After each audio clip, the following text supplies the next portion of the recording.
A blessed morning to everyone, and as I used to do during weekdays, I would like to focus once again this reflection on the first reading.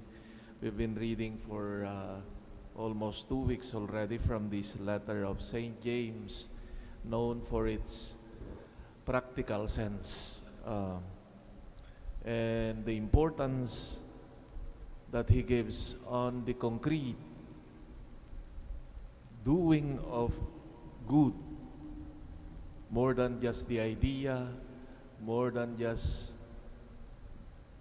the concept of doing good or in just believing. He emphasizes on the good works as an expression of our faith, of our commitment in Jesus Christ, in the Lord. Faith, according to him,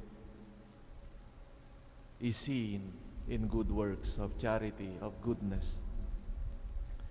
Today, the exhortation of St. James is now addressed to the members of his community, apparently, the brethren, the brothers and sisters, who were in a situation where they were tempted to give in to frustration for waiting so long, and for giving in, the temptation to give in to disruptive and vain and empty criticism, judging others, etc. Now,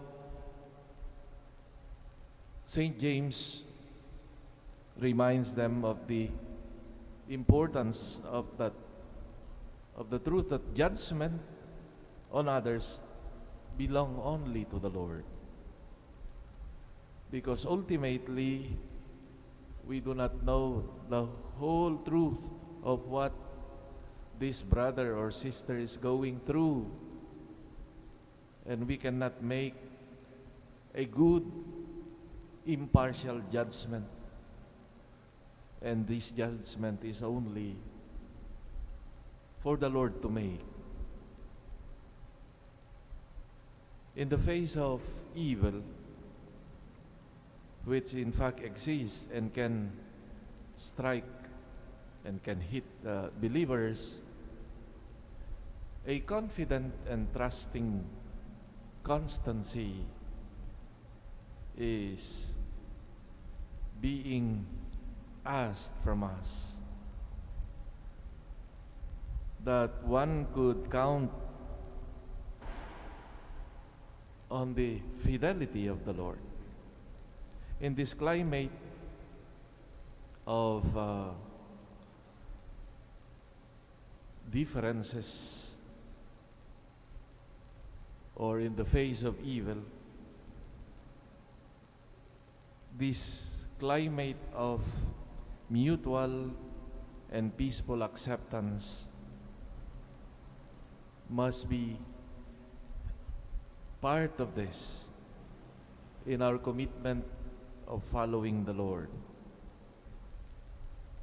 And he reminds his community the importance of patience, of constancy, perseverance in the face of difficulties and in the face of evil.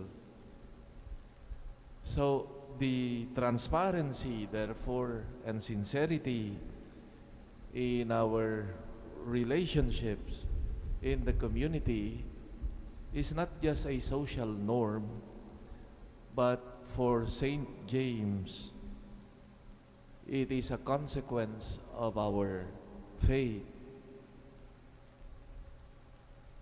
Faith, again, as he insists, that should be shown in charity. Very important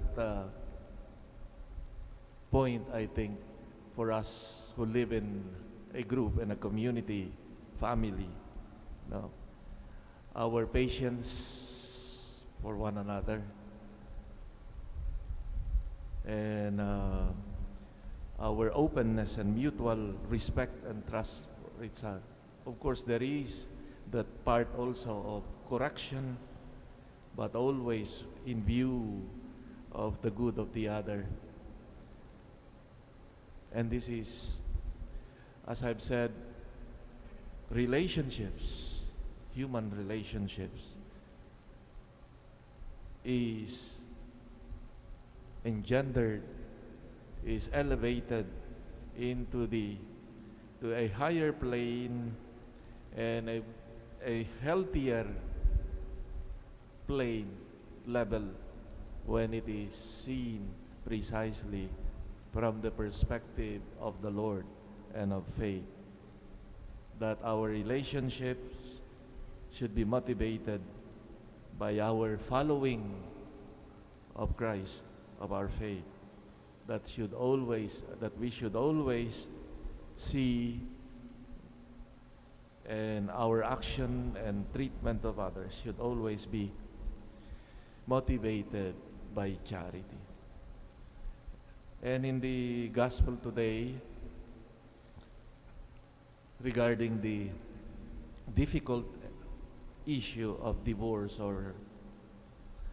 or family disruption because of separation, the Lord reminds us once again of the importance of capturing, of being faithful to the original plan of God. Now, as Jesus would insist, now in the face of the reality of divorce, now to check on every heart of our hearts, as he said, there was divorce because of the hardness of a heart and for forgetting the original plan of God for humanity.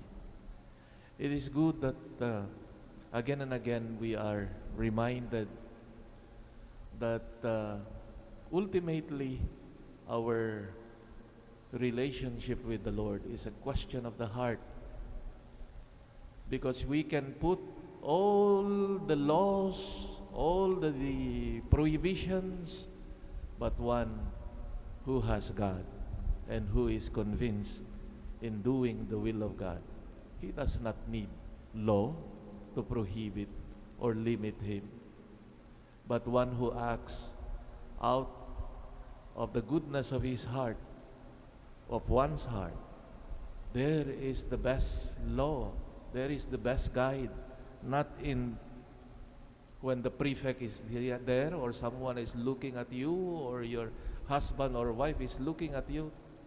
Remember that it is always the law is the goodness, no,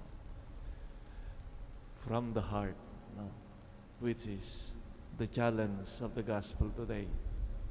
Because you can always pretend to be good. We can appear good, no, obedient, but not really.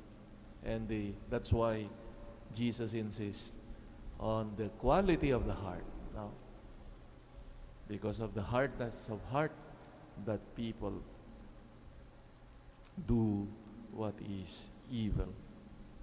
And to recognize always and go back always to the original plan of God, the will of God for everything. May the Lord help us to be charitable to one another and grow and form our hearts according to His heart. And may the hearts also of those of leaders, especially of those warring countries, may be enlightened and be touched by the Lord, by His grace, to do what is right. Amen.